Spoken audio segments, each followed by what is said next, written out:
You're listening to the Patriot Nation Podcast.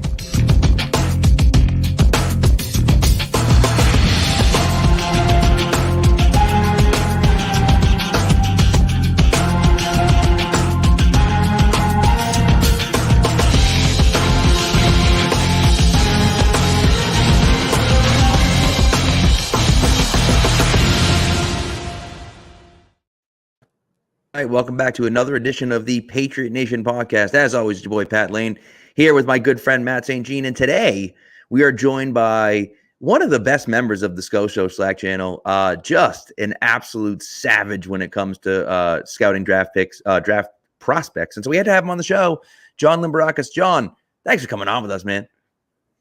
This is going to be awesome. I have looked forward to this for weeks. Let's go. I love the energy. Oh yeah. Bringing the energy. I love it. So before we get into the show, and this is kind of, I want to start the show off with this. There's not a ton of people watching just yet, but if you're listening on the YouTube, we'll circle back to this at the end of the show as well. But we kind of teased it last week a little bit. We got a giveaway going on. Okay. We have a giveaway going on. Here's how it's going to work. Okay. We're looking for 250 subscribers to the YouTube channel by the start of the draft. Okay. It's a lot. It's a lot to ask. I know. Okay. It's a new YouTube channel, but 250, I feel like isn't that much to ask. Just go on to YouTube, Pat's Nation Network, hit the subscribe button. Okay. If we get to 250 before the draft and you're on the draft, here's how it works. You got to be on the draft. All right, we're gonna give something away. It's a little, I got it in my nice little bag. Went to the pro shop, picked it up. The night of the draft night, one Patriots player is gonna walk away with a Patriots draft hat, and one of our listeners is also gonna walk away with a Patriots draft. Look at that freaking hat, dude. That hat is sick. Yeah, they did it. The red. I love the red logo on the side. Yeah. Woo.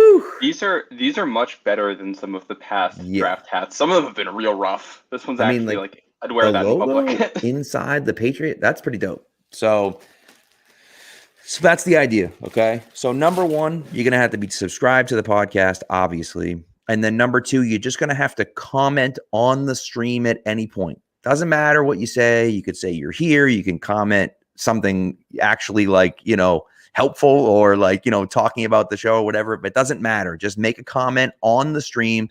We're going to be live the first night of the NFL draft. We'll be live all night long. We have a bunch of guests lined up. And so if you're there at any point and you subscribe to the YouTube channel, we're going to put your name in a hat and one person's going to walk away with that hat. So we'll talk about it. We'll continue to talk about it. We'll continue to hype it up. But one subscriber to the YouTube channel is going to walk away with that hat. It's pretty sweet. It's a pretty sweet hat. So we're going to mail it to you and everything. You'll be all set. And so again, a Patriots player, the newest Patriots player is going to be walking away with that hat. And so aren't you. That's what we're trying to give you as a subscriber, just to say a little thank you. And I know people had reached out about stickers. I do have some stickers. I will send some out. I've been meaning to do that. Matt doesn't even have any stickers. So I gotta get some stickers out there. So I will get some out to people. I know people have been asking, but so that's the idea. Okay. Subscribe to the YouTube channel and then comment at any point during the first round stream. We'll throw all of those names into a hat and we'll give that gift away. All right. Exciting stuff. I love it. Also, my dad would like to point out that I was not the one that went to the pro shop and he was, but that's true. Okay. But nevertheless, I love your dad's corrections during the show. It's the best. So, he's good for a few every episode. So, and I deserve it. Yeah, he's right. He's correcting me. Yeah. And so, all right. So John, we know you're here to talk about the draft and we started with a little giveaway, which is great. We're still not getting a draft talk yet because we have to talk about this freaking Mac Jones disaster. This is it's a nightmare. It's just a nightmare that we got to listen to this crap again. And, it's Mac Jones is not at fault here. I don't know how you can find fault with Mac Jones at all in this situation. Maybe he didn't handle it right last year, but he was put in one of the worst situations you could possibly imagine, going from Josh McDaniels as his QB coach and offensive coordinator to Joe Judge as his QB coach and Matt Patricia as offensive coordinator. That's an absolute dumpster fire. And oh, by the way, they didn't have an offensive line coach. So, talk about a guy who comes out in his rookie year and plays well, and then you just throw him to the Wolves the second year. It just didn't sit right with me. And, if Belichick supposedly pissed off and wants to trade him, like, that's insanity to me.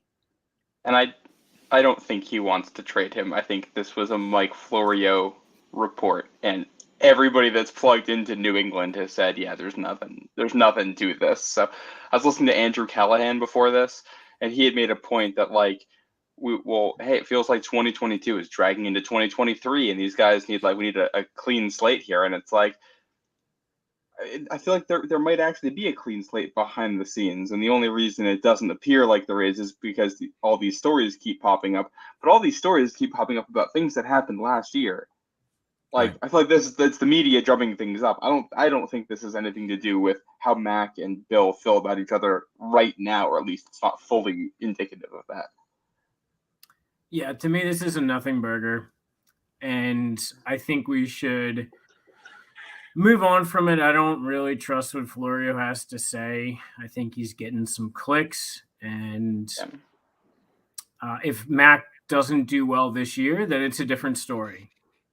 But we have to give him another year with actually, competent coaching before we can start drawing inappropriate conclusions. That's not to totally excuse him from last year. He has some culpability here, but let's not overreact. There's a lot. There's a lot to like too. Yeah, he was pretty good as a rookie. He wasn't like great or anything, but he was the best rookie quarterback, and he played pretty well. So I think expecting him to get back to that level of performance is fair, and you give him a year to see if he can do it, and you go from there. I mean, it's unless something else falls into your lap that you can't turn down. Like, it's not, you don't have Tom Brady here. If Lamar Jackson says, I want to play with the New England Patriots and I will come at a discount, then all right, now we're talking. But that's, yeah. Okay, there is a curveball here, though. There is the curveball, and we're talking about the draft. It's a whole can of worms, but what if, and I'm just saying, what if Anthony Richardson's there at 7, Vegas says, you give us Mac and pick 14, we'll make the deal. That is a potential curveball. We don't have to deep dive into it, but I think that if a situation comes up in the draft where they can get to a guy without giving up too much, that's something that they are going to want to consider. Yeah. So Mac has not played himself out of these conversations, which I think we all know, and he probably knows too. I guess a lot of the tension we're hearing about is because nobody's okay with the performance last year. They're all very competitive people in that building, and they all know it's a business, and I'm sure they'd love for things to work out in New England, and that's going to be the priority. But you can't, again, it's not Tom Brady back there. You can't just say he's untouchable at this point. Well, and spot on, John.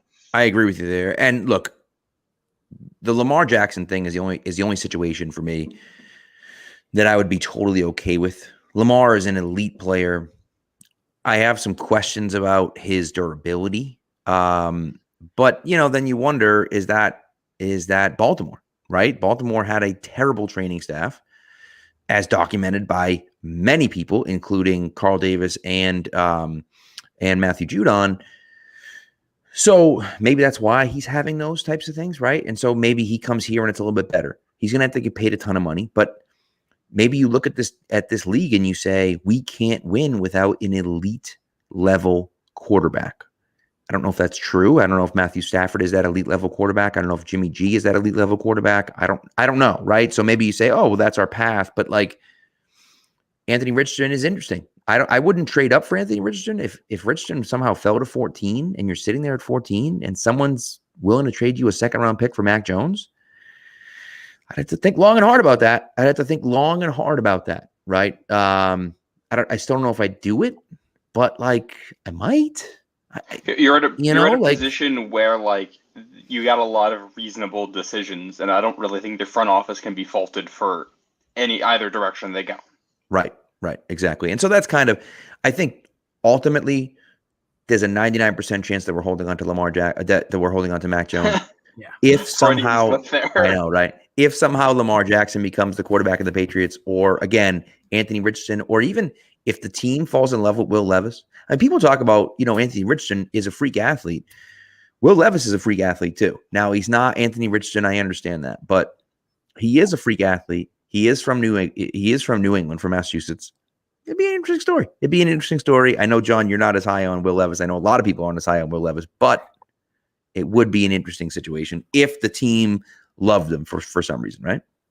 I can see them loving him. I don't think they will, but still, John and I, we've talked about this before, that Levis still reminds me way too much of Carson Wentz in a variety of ways for me to be comfortable with taking him.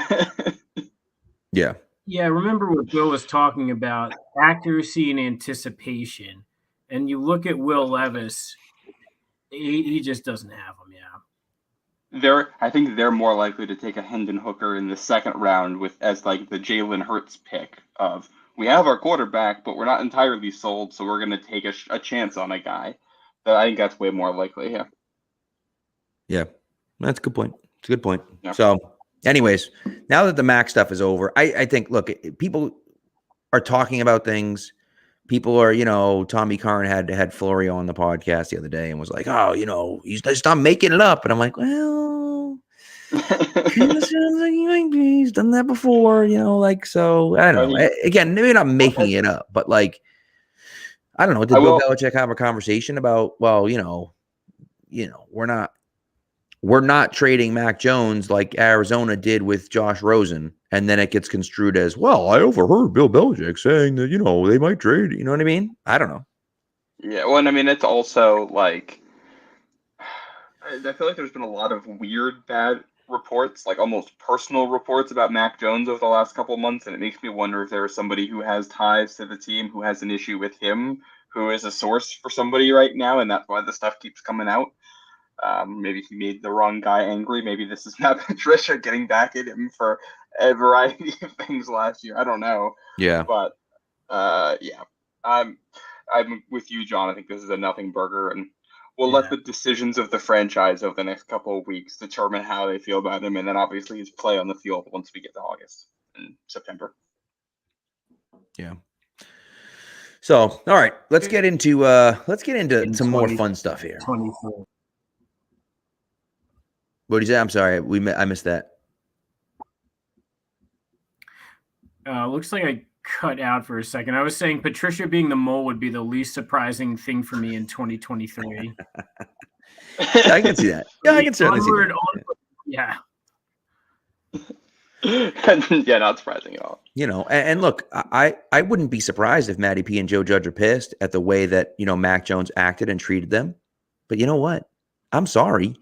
I want my quarterback to want perfection. I want my quarterback to want to hold the other people accountable. And that's exactly what he's doing. And look, I understand that that Belichick is the greatest coach of all time. He is. I agree. I think Matty P is a good football coach. I think Joe Judge is a football coach. But like, they're not offensive coaches. That was a mistake by Belichick. It was a mistake. Yeah. I've been teaching for close to 15 years at this point, right? I consider myself to be a very good math teacher, but I couldn't walk into an ELA class, an English class, and teach AP English Lit to friggin' 12th grade. I can't do that. I cannot do that. I don't know how to do that. Just because I'm a good teacher doesn't mean I'm a good English teacher, right? And so the skills are the same, but the knowledge is different. Correct. And so, the idea was that, well, if he's a defensive coach, so he understands offense because he has to stop offenses, which is true, but you don't really know how to run an offense if you're playing on the defense, if you're coaching the defense. So it was a mistake from the beginning. It's something that I think Belichick hasn't outright admitted, but has basically admitted because he got rid of all of them and brought in brand new people. So and Kraft has, you're right, you say, basically admitted it. So I think, we're moving on to 2023, and I think things ultimately will end up being okay, but it's a little bit of a mess. Yeah, let's talk some draft. Let's do it. All right. What position you want to, John? What position do you want to start at, John? Because I think you've got so many guys, and we're talking about, best Patriots fits, best guys that we think fit so perfectly what the Patriots do. What position you want to start at? Let's start at offensive tackle. Okay. I like it. And that's your area of expertise right there. This is a tough one. Yeah, so this is a tough one because when you look at the players available, offensive tackle is really stacked at the top. The first 3 to 5 guys are basically your solid bets at a starter. Once you get past those 5 guys, it gets hairy fast. So if you don't take a guy in the first round, you might not even have a viable starting candidate. So for me, I have 3 guys I really like for him, but my favorite is Darnell Wright. Yep. Oh, we know how Matt feels about Darnell Wright. Detail or So if they were to go with Darnell Wright, is he somebody you think they could realistically take in the first? And do you think he would slot in as a starter right away? Yeah, I think he would start in as a right tackle right away. He is the most polished in pass pro in terms of use of hands. His movement skills are great there too, and mirroring. He has different moves to neutralize people. He has a great snatch move. He also, the only thing that he needs to tone down is as a run blocker, he can get over aggressive and go for these power kill shots versus, all right, I'm going to line this guy up correctly and bulldoze him, but he will pancake guys. Him and Mike Onwenu next to each other would be a dream come true for the run game. Yeah. I am curious. Power. Yeah. You're totally right. I mean, those 2 guys together would be awesome. I'm curious about it, right? And this is where, and we've talked about obviously Darnell Wright before. I think you had him. I think you took him last week, did you not, Matt? At 14 in our dueling mock drafts. Pretty sure I did. Yeah. So the question is, and of course that didn't allow us to do any trading, but the question is, if you're the Patriots, can you trade back? And I think they probably can. Can you trade back from 14 and draft him somewhere in the 20s, right? Can you do that? Now, the other question, of course, is will he last to 46? And I don't think at the beginning of this draft process, I think that was a no-brainer that he was going to last to 46. I think at this point, there's almost no chance that he lasts to 46. And so I really do think that that's going to be interesting for the Patriots. If they love him that much and they think this guy's going to be a day one starter, I think they might take him at 14. But they also might say, you know what, if we can move back to 18, 20 and take him around there, we'd be okay with that and comfortable with that. But to me, I almost feel like the Patriots draft in tiers, right? So you have that first tier. If Darnell Wright is here and everyone else is here, if you're sitting at 14, you got to take him because he's in that top tier and you're worried about it. If he's in the top tier with Broderick Jones, let's say, or, Paris Johnson, and one of those 2 guys is still available at 14, now I think it's more feasible that they trade back because the chances of one of those guys being available at 20 is much higher than, only one guy's available and that guy has to last to 20. So I think that, that's really, it's just going to depend on how the rest of the draft shakes out and how high they are on Wright. But I think at this point, I think in one of my first mock drafts, I had them taking him at like 60 something or something like that after they traded back, or in the 50s or something. That's not happening.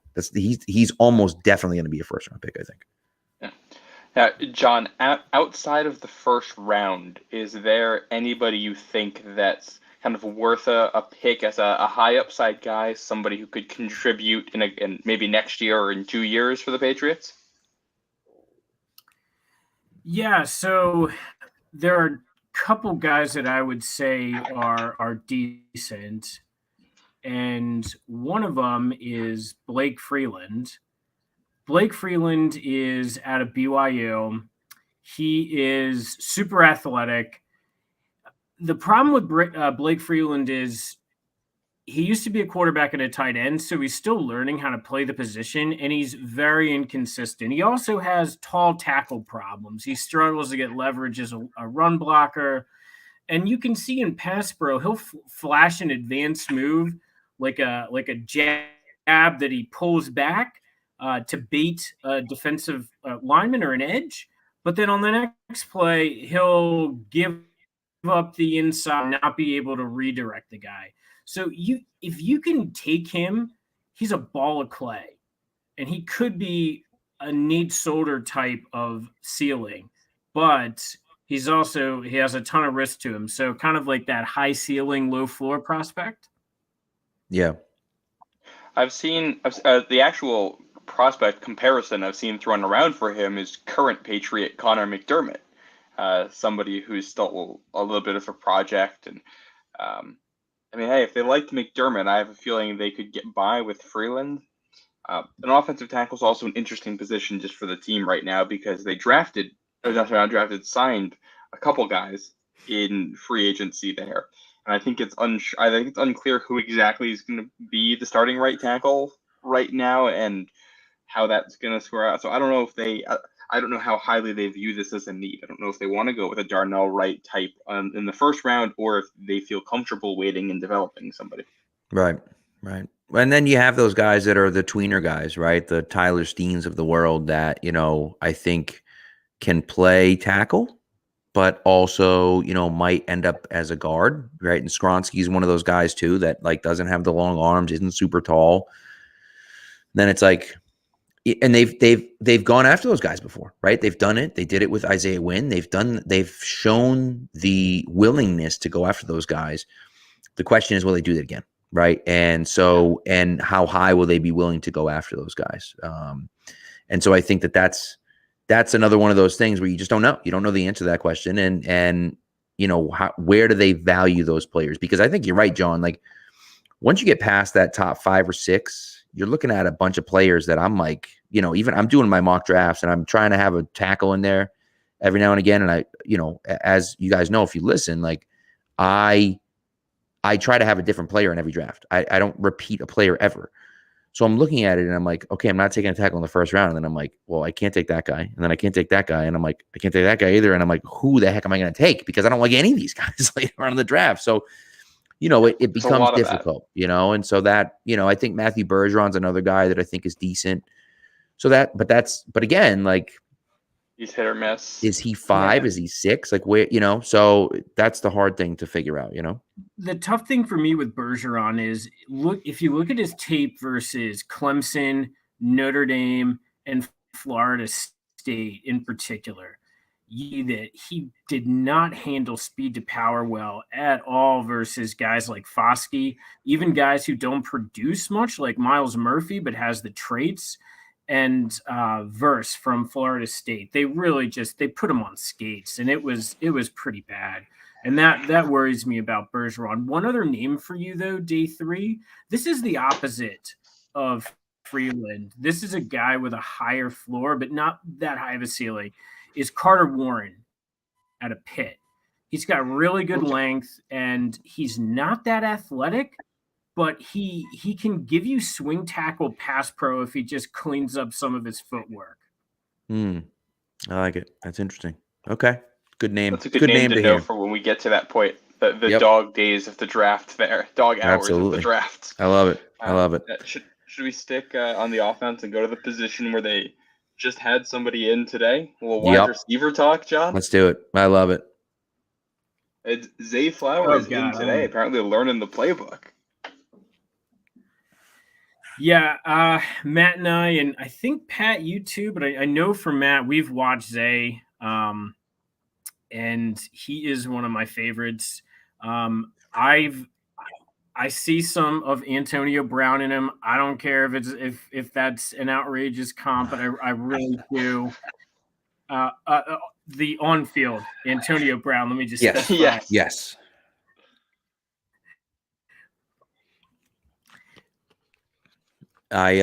He's a potential game changer. We're getting a little lag from John over here. I agree with Zay 100%. Zay is, man, the ability after the catch and, his willingness to go over the middle, number one. And we kind of put these guys in a box, right? And we say, oh, he's a slot only guy. JSN, slot only guy. Zay Flowers, slot only guy. And you're like, well, okay. And someone made the point, I don't know if it was Mike Renner. I think it was Mike Renner that made the point that was like, okay, well, we ding these guys as being slot only guys. Cooper Kupp's a slot only guy. He's pretty good. He's okay. Right. So it's like maybe even if they are a slot only guy, that doesn't necessarily mean that they're not going to be worth the 14 overall guys, the 14 overall pick. And so, I think that Flowers is the guy that I love.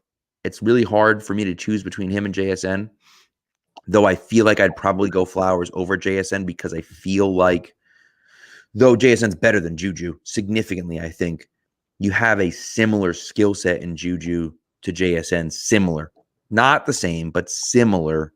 And so I think Flowers gives you a little more of that explosiveness. And so that's why I have Flowers for the Patriots. I have Flowers above JSN a little bit. Yeah, I like that. I mean, and JSN is kind of an interesting prospect. I could see the Patriots loving him. The Pats have had all four of the guys that are projected to go in the first round in for visits or visited with them or like a pro day or whatever. We obviously saw the pictures of Belichick with Quentin Johnston from TCU, who I think is very hit or miss. He's a bang or bust prospect. Boom or bust. Boom or bust, yeah. Boom or bust, yeah. And I could see the Patriots liking him. He's a similar profile to a N'Keal Harry in that he's a big athlete who has a lot of after the catch ability. I like him a lot more than I like N'Keal Harry. I also don't know if I would take Quentin Johnston at 14. John, I don't know how you feel about these other names. Addison, JSN, Quentin Johnston at 14. Yeah, sure. I'm all out on Quentin Johnston at 14, and the reason is pretty simple for me. He has some of the worst hands I have ever seen scouting. I mean, that bad. And to me, if you have that much trouble with your hands now, it's going to be that much harder in the NFL. Yeah, that's a good point. It does not get easier at the next level. That's for sure. Yeah.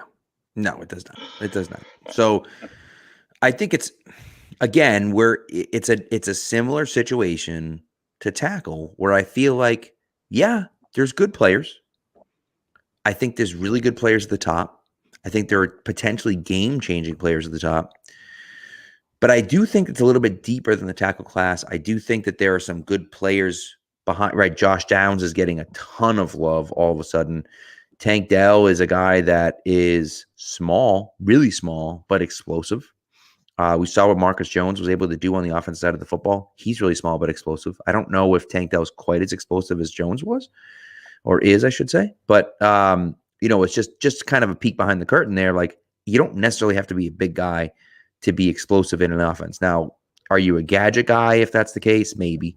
But, I think you live with that if you can get the explosiveness from a guy like Downs. But I think that there's a ton of guys, Bryce Ford Wheaton. There's a bunch of guys that I think you can go with later that could develop into something. Or you look at it and say, he's got really good traits at doing this, this, and this, but he's not so good at doing these other four things. And that's why he's really not, a day 2 pick or a day 1 or day 2 pick, but, he'd be a really good day 3 pick and we can kind of develop him, So, if that makes sense. I think we lost John for a minute because I think he's rebooting. So I'm going to remove him here from the stream and then hopefully he'll pop back in. Once he reboots. I can speak for him on this. I know John's a huge fan of A.T. Perry yes. out of Wake Forest. That's a guy we've watched together a couple times, and he's somebody that kind of flashes some of that deep speed while also having agility. You wouldn't expect somebody. He's, I think, 6'3" or something like that. Maybe he's taller. A big dude. Yeah. But he has almost Edelman-like agility at the top of some of these routes, which I think is, you'd all love to see that out of somebody. Yeah. Wake Forest receiver, I think there's obviously a little bit of some question marks come out if you're scouting the helmet. You would think, right? But as day 2 or early day 3, I think he's a guy. Jonathan Mingo, I really like. He sounds like he's shooting up draft boards. The Yeah, it oldest sounds guy. like So I it, feel yeah. like he's a guy I would like in the 3rd, maybe end of the 2nd. I'm not taking him at 46. So if Right. that's the range he ends up going in, I'm out. But anything later than that, I'm in if I'm the Patriots, and I think potentially this is a position you could double dip too. If you I want agree. a slot guy at the top, you could get your X and Jonathan Mingo later, or you could take a Quentin Johnson at the top if that's your flavor, and try to go get a Tank Dell on day 2 or Right. day 3. And Yep.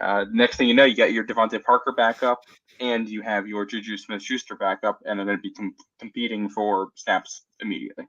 Yeah, agreed. And I think it's, it's worth noting about Zay Flowers that, the reports at least were that one of the reasons why the Patriots agreed to do the Shrine Bowl in the first place was because they wanted to get their hands on Zay Flowers. They wanted to see what he looked like. They wanted to practice with him. So, if that gives any indication into what they're looking for. Now, is it possible that Zay goes before they pick? I mean, that's possible. It's unlikely, but it's possible at least.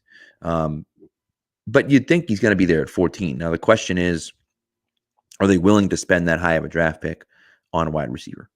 I don't know the answer to that question. I don't know if Belichick would be willing to do it, but they might be if they think that that's going to be going to really significantly help the offense. I think they certainly would consider it. Yeah. And you don't show this much interest in wide receivers if you aren't at least thinking about it. Right. Yeah, that I agree with. Yeah. Yeah, and I think that shows they're willing to. Maybe not with any of these guys, but as a general rule, I think Bill knows how valuable receivers can be. And we talked about this after the last game of the regular season. That Stephon Diggs play, that touchdown. Josh Allen was a big part of that, obviously, but Stephon Diggs is also a huge part of that. And he was almost uncoverable in stretches, and has been for a while. And Bill's a smart guy. You could tell the way he was talking about that. There's a certain amount of, hey, we played the defense the way we wanted to. Sometimes their guy is just that good. You need somebody who can stop it, or you need somebody who can do it for you to win in the NFL in 2023. 100%. And I think that brings us to the next position I want to talk about, and that's cornerback, because we can sit here and talk about wide receiver and getting better on the offensive side of the ball, but Belichick is a defensive coach, right? And his defense plays their best when they have a shutdown number 1 corner, right? You had it in 2014, right? With Revis. You didn't have 2018. Yeah, you didn't have it so much in 2016. You really didn't. They didn't have a number 1 corner, but they had enough. You know what they did have is a pass rush. Right. Very true. Good point. You need either the number 1 corner or the pass rush. Right. And then, of course, 2018, you had Gilmore. And then, you had a pass rush that year. And you had a pass rush, too. Right. And then the first 3, you had Ty Law, right? And a pass rush, too. So, so it's the situation where you say, if your defense is truly going to be elite, do you need one of those guys? I think there are a few guys like that in this draft. I think that, in my opinion, Christian Gonzalez is cornerback 1. He's the guy I want. I just desperately want him. I think he's a phenomenal player, and he does what the Patriots like, Yeah. So I don't know if there's anybody else I would take at 14 from the Patriots. Banks, I believe it is, from Maryland. Yeah, Deontay Banks, yeah. He intrigues me. I don't know about at 14, maybe at like 25 if they trade back. Right.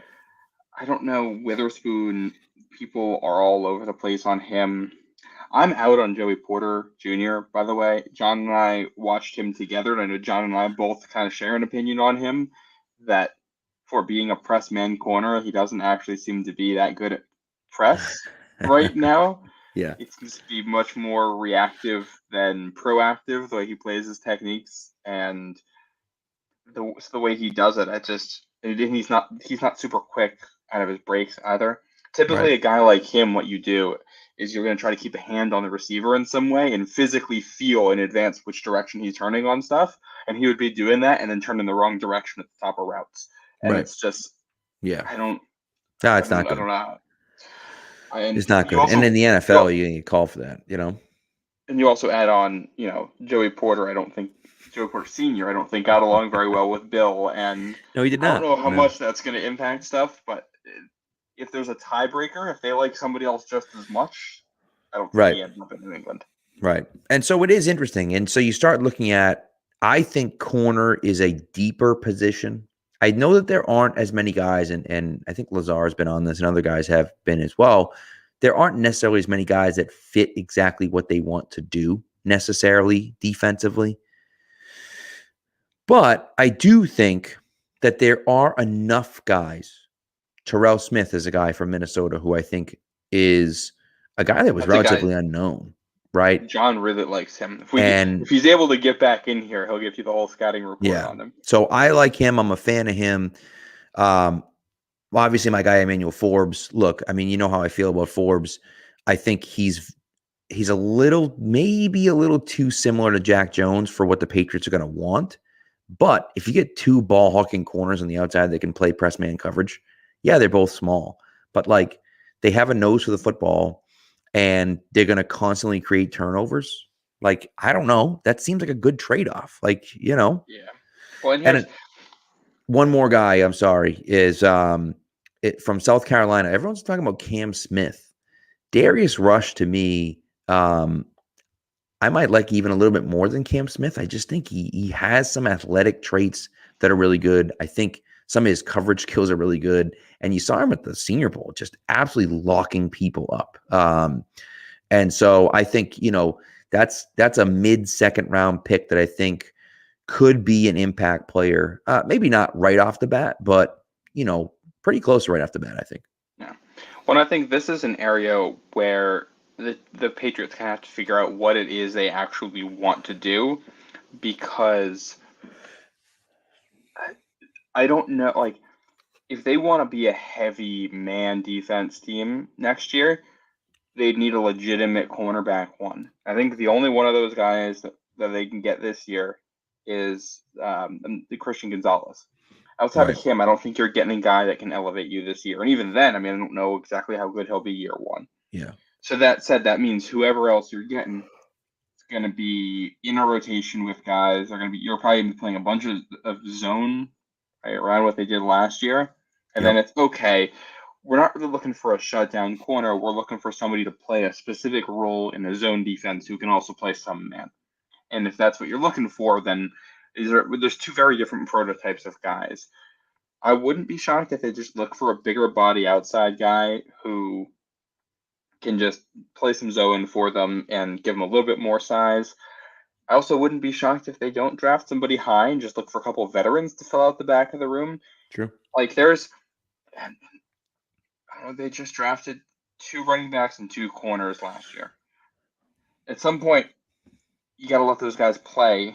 And not only do you have to let them play, you have to have faith that they can do something. Right. Because otherwise you're just going to keep drafting the same positions over and over and over again, and none of them are good.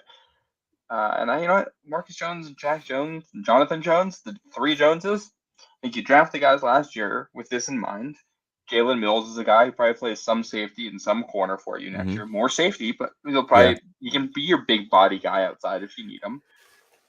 True. And I think corner's a spot you could draft in the first round, or you could not draft somebody the whole draft, and neither would really surprise me. Yeah. No, it's a great point. It's a great point, and so. And if they don't go corner, I expect them to get some kind of a pass rusher or defensive tackle or something like that.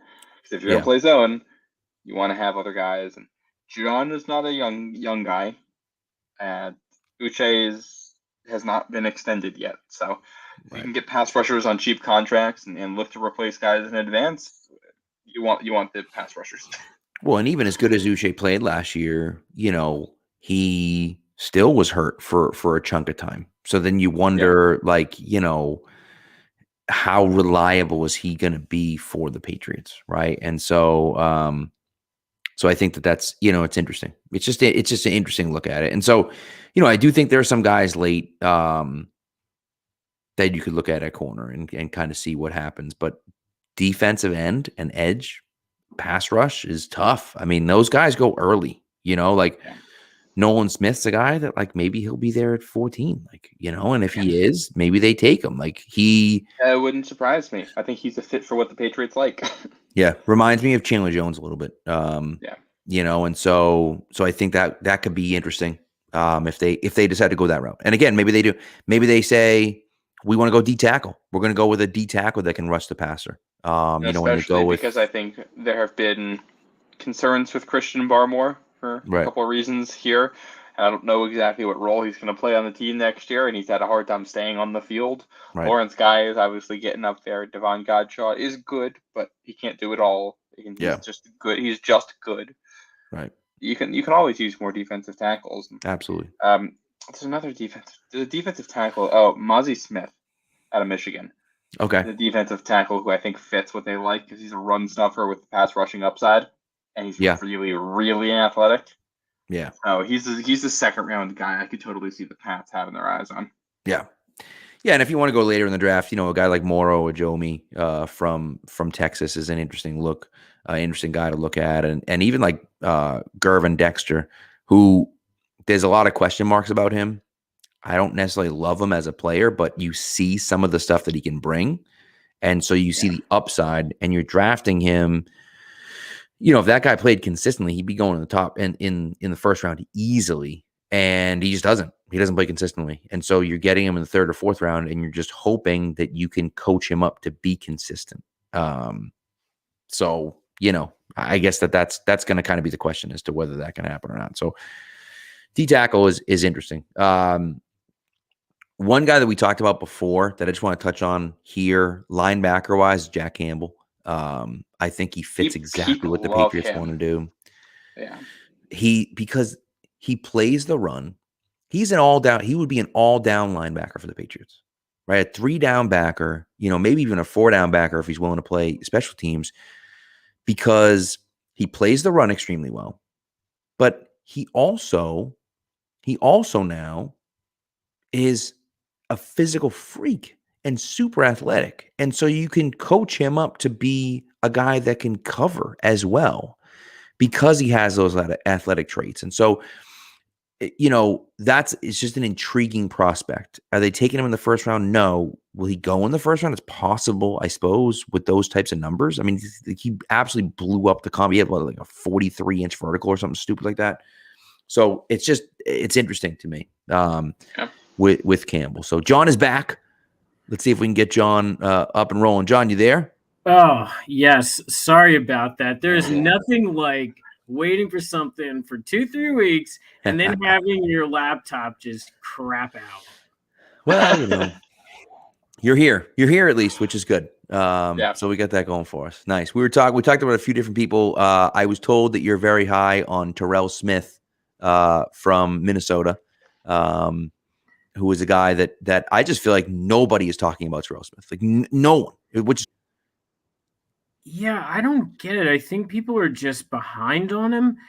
He's really fluid for especially a guy his size. He has tremendous physicality, great long speed, fantastic length. He is the best run defending corner I've seen. If they want a guy that they can use in press, and I'm not just going to limit in the press too. I think he's versatile, but he can take on the Mike Williams of the league. And he also, if he doesn't work out a corner, would be a terrific free safety. Yeah.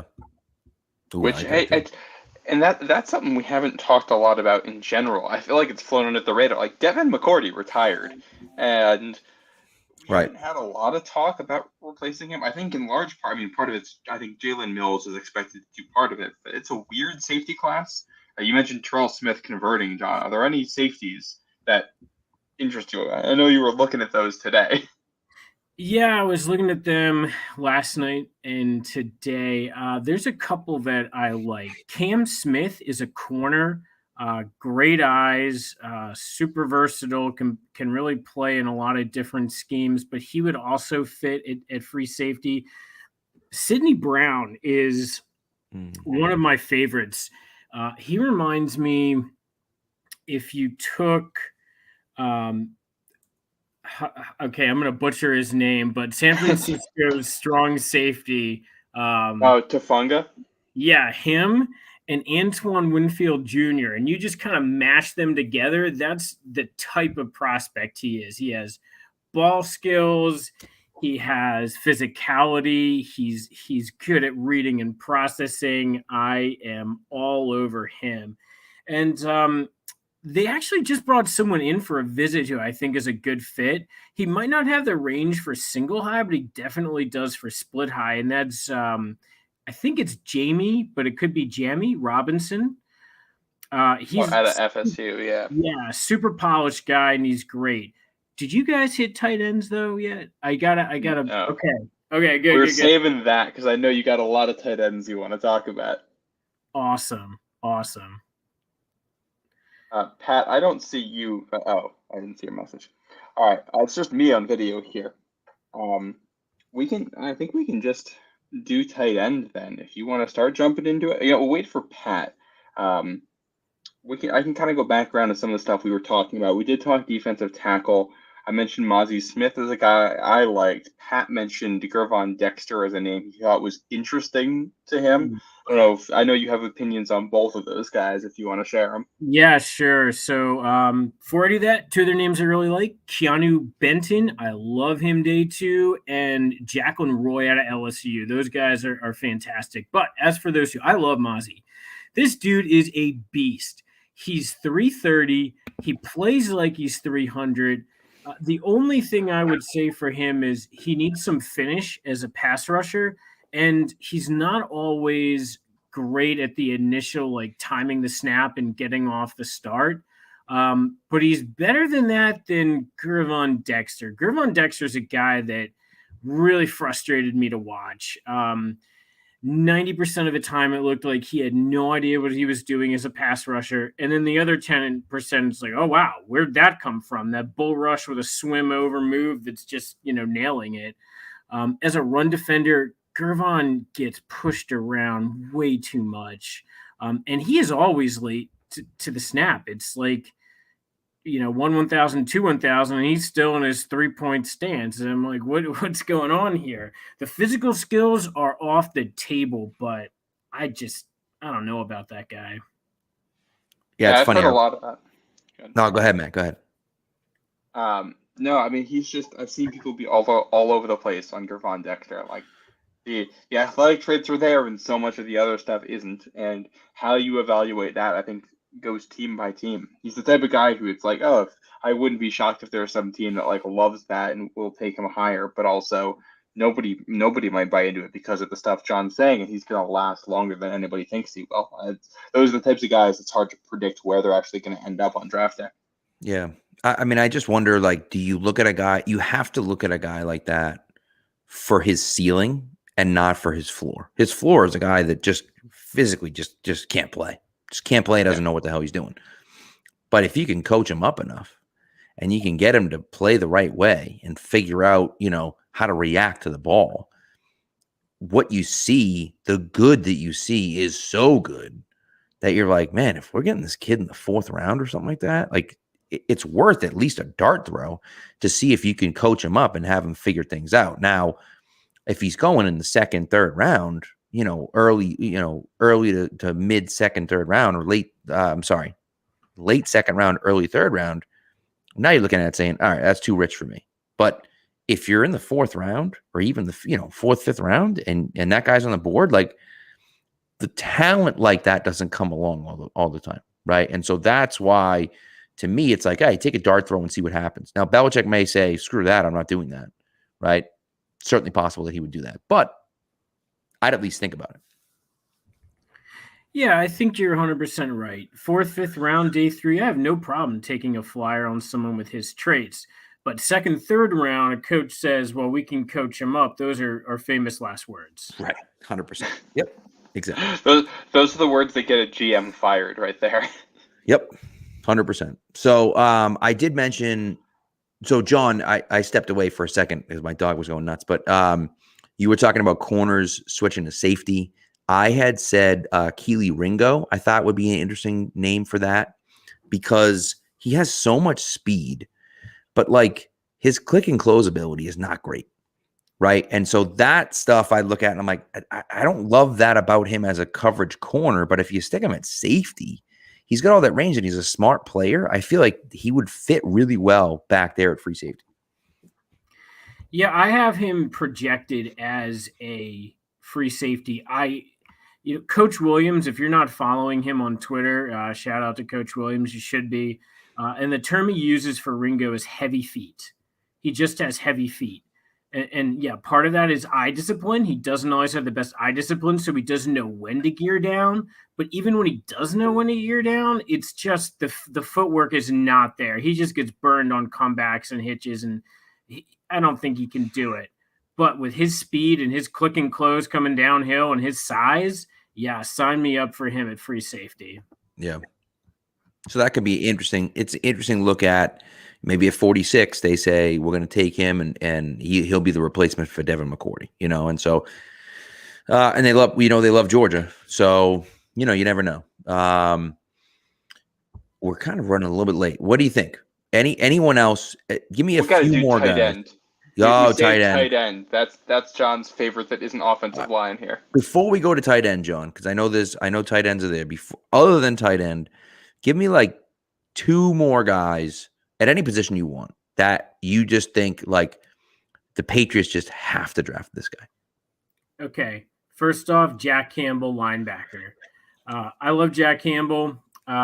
He is their prototypical size. He is the smartest linebacker in coverage I've seen. His ability to diagnose, stack and shed, take on linemen, adjust in space to shifty runners. Like, this guy blows me away. His zone coverage skills, because he combines the best of both worlds, where he can take on the run just like Hightower, but he can play the pass like Mac Wilson. And that's just not something you from linebackers. It's really rare traits. So I love him. I'd be remiss if I didn't mention, let's go with Isaiah Foskey for edge.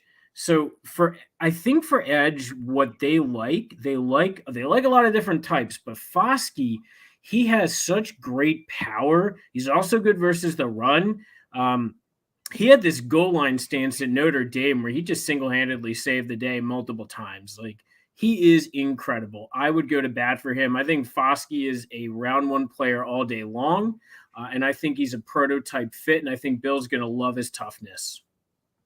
All right. There's two good players on the defensive side of the ball. Both of those guys going certainly in the top 50, I think. Probably in the late first round. I think you might be able to get Campbell in the early second, I think. Off-ball linebacker isn't as important as it used to be.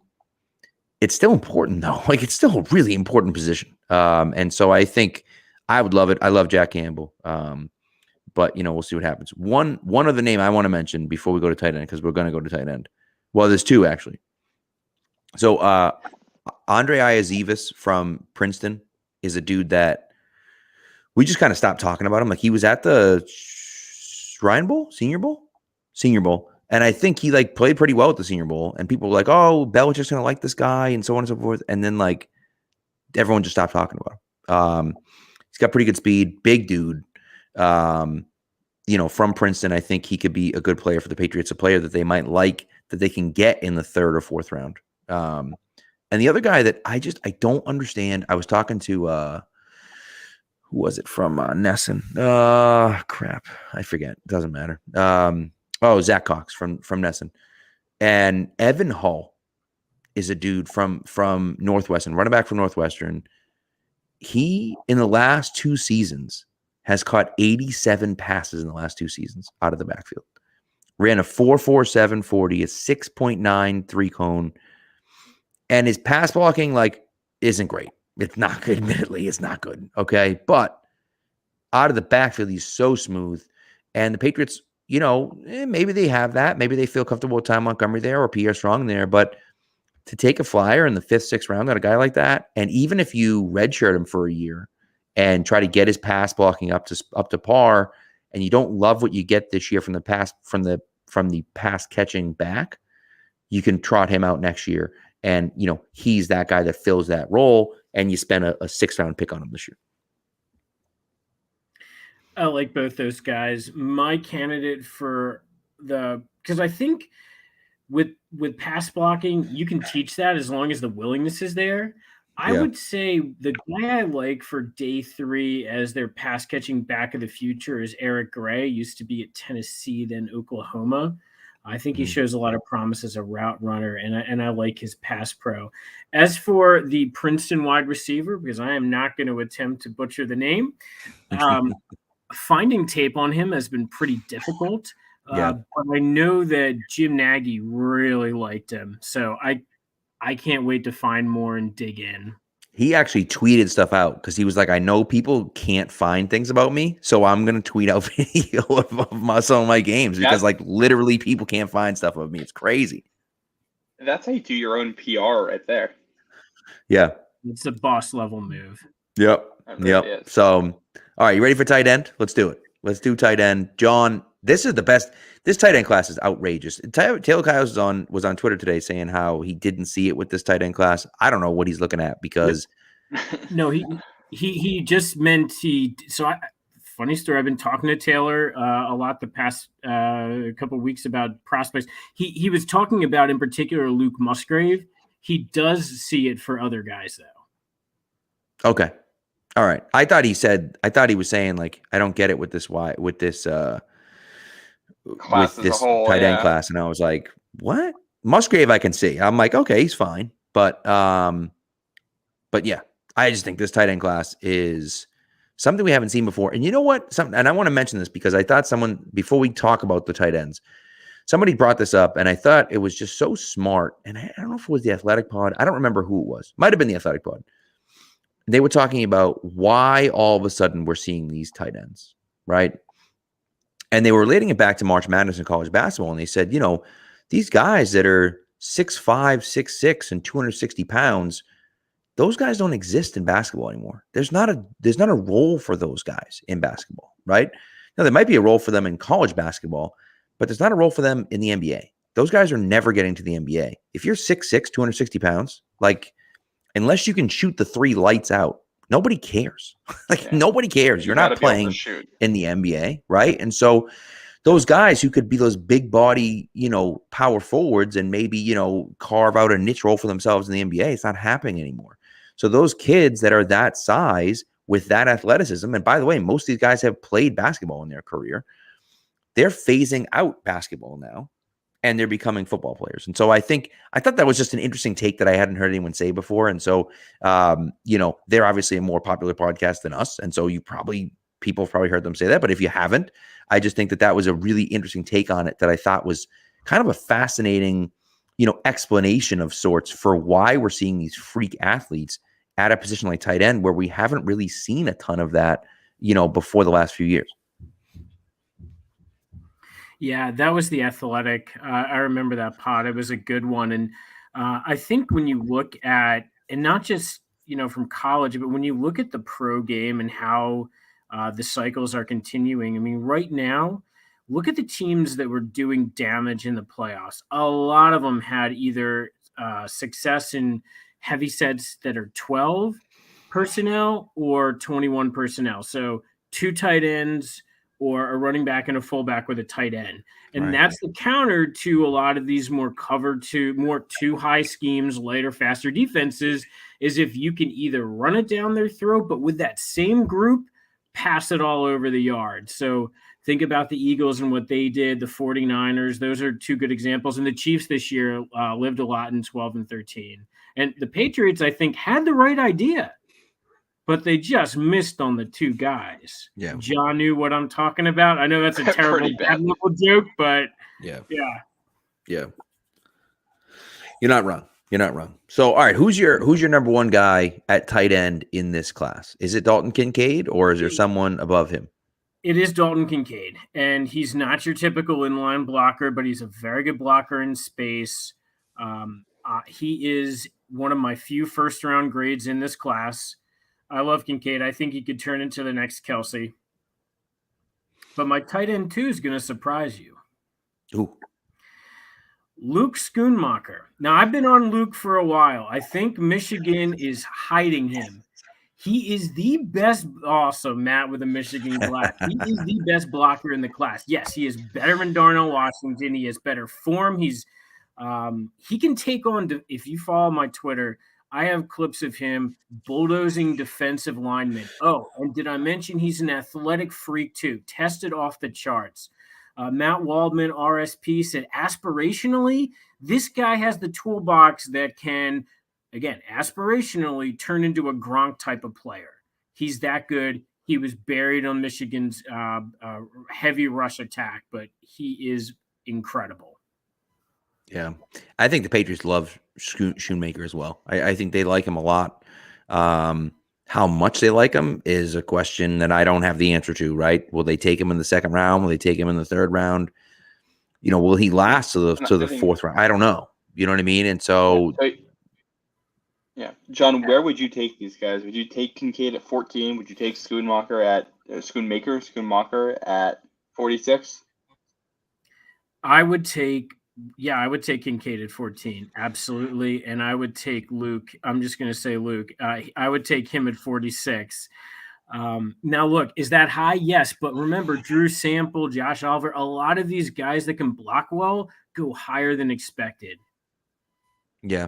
Yeah. Especially if you have, if you have the physical traits to do it, right? And that's a lot of the argument with guys like Broderick Jones and, guys like that, where you have those physical traits, and obviously that's a different position, but like if you have the physical traits, we'll live with some of the stuff that we were like, is it, there's question marks, I think, for other guys. Whereas Luke, you're getting a guy that can block. He's an elite blocker, and his testing is good. So you figure, all right, if we can develop the pass catching. Oh, and by the way, you have 2 pass catching tight ends right now.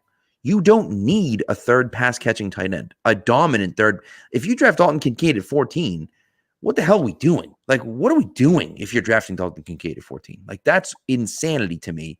You're paying Hunter Henry and you just signed Mike Gesicki. I realize neither of them are signed for next season. I get that. But you have the ability to draft a guy that can be an impact player today on your team.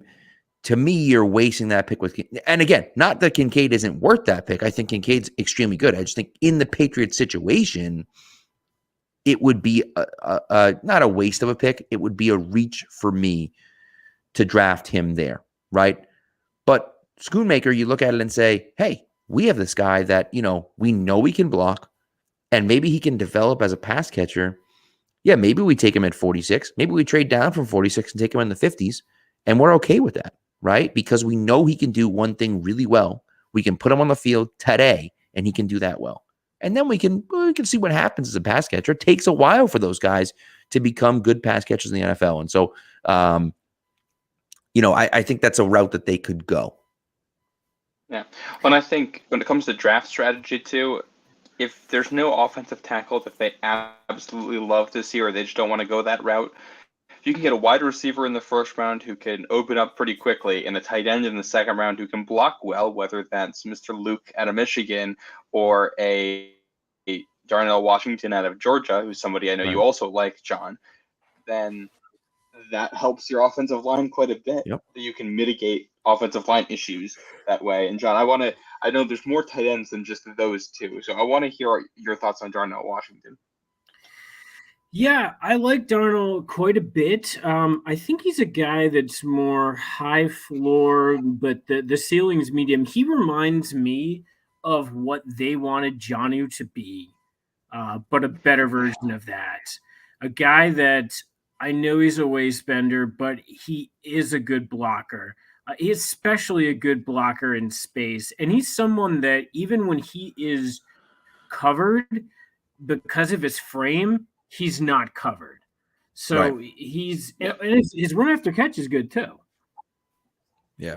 He's a fascinating prospect. Fascinating. All right. 3 guys that I want you to rank for me. 3 tight ends I want you to rank for me. Sam Laporta, Tucker Kraft, and Zach Kuntz. Okay, I have Laporta and Kraft in the same tier. I have high second round grades on both. Love them. I would say I'm going to put Kraft first because I think he can play in line. Laporta second, but I have no qualms switching him. Kuntz is, I have a barely third round grade on, or not third, the day 3 grade on him. I have like a equivalent to a 6th round grade on him. I don't see it with the blocking. He's pretty raw as a route runner. I loved his testing, but he's just not on the same caliber prospect as those two guys. Sounds good. And he's Old Dominion, so it's a big jump. Yeah. Yeah. The other name that we haven't even brought up here is Michael Meyer out of Notre Dame. Can't believe that name hasn't come up in this conversation, but he's somebody you go back 2 months and people were saying he was the number 1 tight end in this draft. Where does he fall on your board, and how would you feel about a fit with New England there? He fits well, Matt. We've watched him together, and I think we basically came to the same conclusion with him. He's Hunter Henry, but a better blocker. And to me, he's my tight end 5 or tight end 6. I haven't completely finalized my rankings. I like him. He's a high floor guy, but to me, he's sort of a second round kind of a prospect. He doesn't have the ceiling the other guys do. Yeah. He's tricky because he came in at 249 at the combine, right? But he didn't test amazing. And for tight ends, you got to be amazing to succeed in the NFL. So I'm just not as high on him as the rest. I like that assessment a lot. That's kind of where I'm with him. I just feel like he's fine. He's fine, but he doesn't do anything amazingly. And so that's my biggest concern with him, where I look at him and I'm like, is there anything that I can watch this guy? And I'm like, oh my God, like this guy does this off the charts well, right? And there really isn't anything. And he's solid across the board, but it's like, that's not enough, I don't think, at that position, you know? No, and I mean, we'll see where he goes. Like, he's a guy, if he's there in the 3rd round. Well, that's a different story, right? In the 3rd round, then. Yeah, right. But I don't know. I feel like I can also see a situation here where it's a weird spot for New England, where there's a run on tight ends between where they pick in the 2nd and 3rd rounds in that gap. Yep. Where these guys are valued, and which the other thing is, you go back to last draft. Well, there was a run on receivers at the same spot, and Pats kind of started the run by getting Tyquan Thornton, and that's the guy they wanted, which surprised people. Patriots can also be in that position. They kind of start a run on tight ends and grab the guy out of this bunch that isn't Kincaid, or if Kincaid is still there, that they like the best. Right. Yep. Certainly true. And we know that the Patriots do that anyways, right? They look at it, and so for those of us that aren't familiar, and by the way, we're an hour in, so if you're still listening, thank you and kudos to you. But yes. You know, the Patriots draft in a tiered system, right? And it's been well documented, and people have talked about it many times before. But the idea is that you tier guys so that you can look. And John, you mentioned it too, because you're doing the same thing. And you tier guys so that you say, okay, these are my tier 1 players. I have 3 guys in my tier 1. Those are my best players available. I have to get those guys. If they're available, I want those guys. Well, if you're sitting there at 14 and you want a wide receiver, let's just say you want a wide receiver, right? And you have 3 guys in your top tier that are all still there. Well, now you can look at it and say, well, now we can trade back because we're more comfortable doing that, right? Because those guys might be around. They might be available, right? If you're sitting in the 2nd round and there's a bunch of tight ends on the board and you have similar tiers, you say, hey, you know what? We can move back a little bit, or we can take another position of need and hope that either A, tight end lasts until 76, or B, we use one of our 4th round picks and take that 3rd round pick and move up a little bit, right? And grab one of those guys when that tight end run starts, or when one of those guys goes away. Now we can say, okay, now we got to go get this guy. So it does give them a little bit of not that everyone's not doing it, but I think everyone kind of does it that way now. But that's kind of how they look at things. And so, like you say, you kind of see that run coming. They saw that run coming of wide receivers. They kind of anticipated, and they said, we got to go get our guy. So they did, right? And we can argue about whether that's the guy or not. And I don't know if he will ever turn out to be a great pro or not. But they clearly felt that he was the best one there, so they went and go get him. Right? And so, I wanted it to be Pickens, but it doesn't matter what I want because they wanted Tyquan. So, I think that becomes an interesting kind of subplot to it of, not only where are they going to take them, but as the draft board starts to fall, now maybe they'll trade back. Maybe they'll have to trade up to get a guy, right? And so it all just depends on where their rankings have them. Yeah, exactly. So, anyways, John, this has been great, man. This has been great. I want to give you some more time though. Give me two more guys that you're like, Jesus Christ, New England, just draft these freaking guys, right? Like that's it. Like if Bill Belichick's listening right now and you're like, Bill, draft these two guys right now. Okay. Jake Moody and Michael Turk. Yeah, nice. Let's go one on offense, one on defense. Defense, let's go with edge again. And give me a second on this one. Isaiah McGuire. This is a guy that's a later round pick. And I love this guy. He's versatile. He can line up. He can play five tech. He can play 3 tech on passing downs. Right. He can line up as an outside linebacker. I mean, there's so many things that he can do. He has a tremendous bull rush. I mean, he was blowing the doors off of Broderick Jones. I loved that. He actually turns really well, too. He has good burst and bend for a guy his size. Really great length.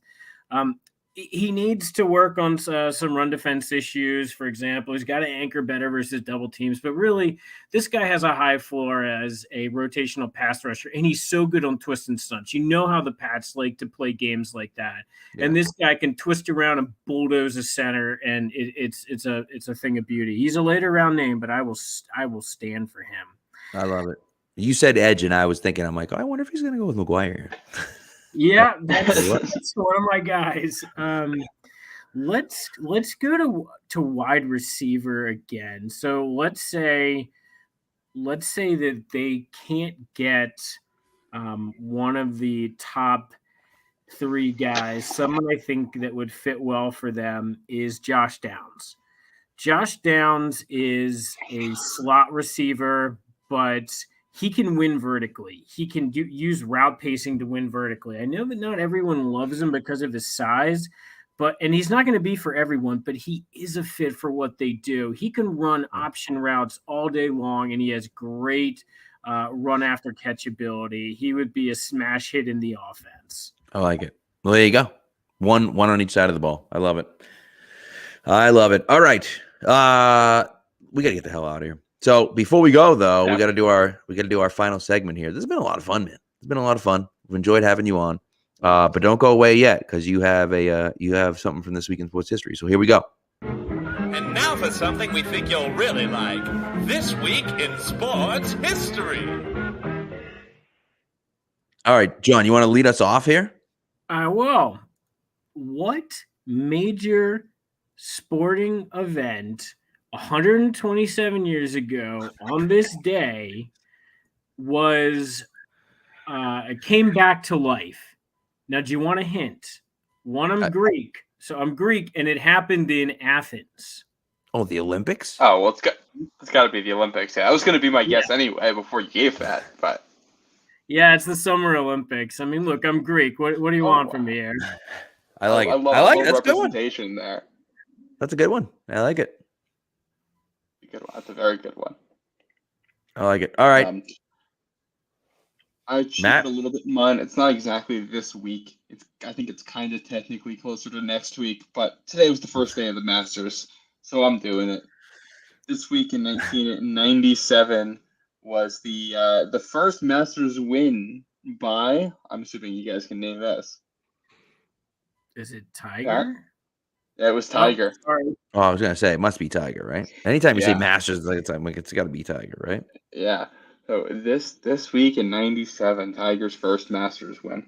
1 year before I was born. Wowza! There you go. Look at that. Yeah. Pat, finish All us right, so off I here. got one. I have an interesting one that is kind of it's a little bit cheating, but it's okay. I'm gonna go with it nevertheless. So is my guy Kurt Flood. Okay, I don't know if you guys know who Kurt Flood is.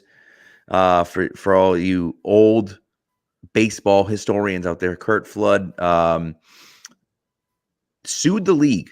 Okay, sued the league to the MLB, I should say. There was a reserve clause in the original MLB that said once you play with a team, you have to play with them forever, basically, and they can do whatever they want with you. So he played for the Cardinals. They traded him, and they were like, "All right, we're going to trade you," and he was like, "Yeah, no, I'm not going. Sorry." And so he sued the Cardinals to try to overturn the reserve clause. Ended up losing initially. Went to the appeals court. And then on April 7th, 1971, it had already been dismissed, went to the appeals court, dismissed again. And then it actually ended up the next year, I believe, in 1972, in March of 1972, it was actually argued on the Supreme Court, argued before the Supreme Court, which I think was fascinating. And then that's essentially what ended up leading to what's it called? Free agency in baseball, which, was interesting. And of course gave them significantly more power than they had ever in the past. And so it was Monumental.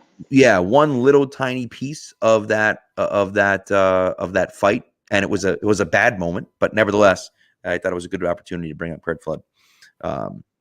So that's it. I like that. It's a good moment right there. Also, we forgot to mention Dante Scarnecchia officially in the Hall of Fame. Shout out to my dad he texted me. Appreciate you. Just, Kraft every now and again will throw his weight around and say, we're putting someone in today. And they went to go talk about, who should be the next guy in. And, Kraft, they were like, yep, no, he's got to be in. We debate constantly about whether it's the Brady dynasty or the Bill dynasty. No, it's the Dante Scarnecchia dynasty, and everybody else is just along for the ride. Yep, that's correct. So he's incredible. So one of the best assistant coaches of all time, and deservedly so, is in the Patriots Hall of Fame. So yes, so good for him. Huge moment. Good for him. So all right, this has been great, John. Before we let you go, sir, where can people interact with you, talk to you? I'm on 3 places. Go Show Slack channel. Message me if you're interested. John A. Limberakis at Twitter, on Twitter. And then if you are a member of Sons of Sam Horn, it's an old school Boston chat forum. And that's where I post a lot of stuff. So thank you guys so much for having me on. This was a blast. It's been great. It's been a lot of fun. Looking forward to this for a while. Oh yeah, we got it again with a better internet connection next time. I know, right? You have to rent a hotel room like Keegan did. That's a throwback. That's a way back to years ago when Keegan was first on the show. But no, it was great. It was great. We got in depth on a bunch of players. Hopefully, you're a little bit more knowledgeable with the draft than you were before you started listening to the show. So that's what we try to provide you here. So. Anyways, John and Matt, thank you guys for listening. We appreciate it. And we'll talk to you next week.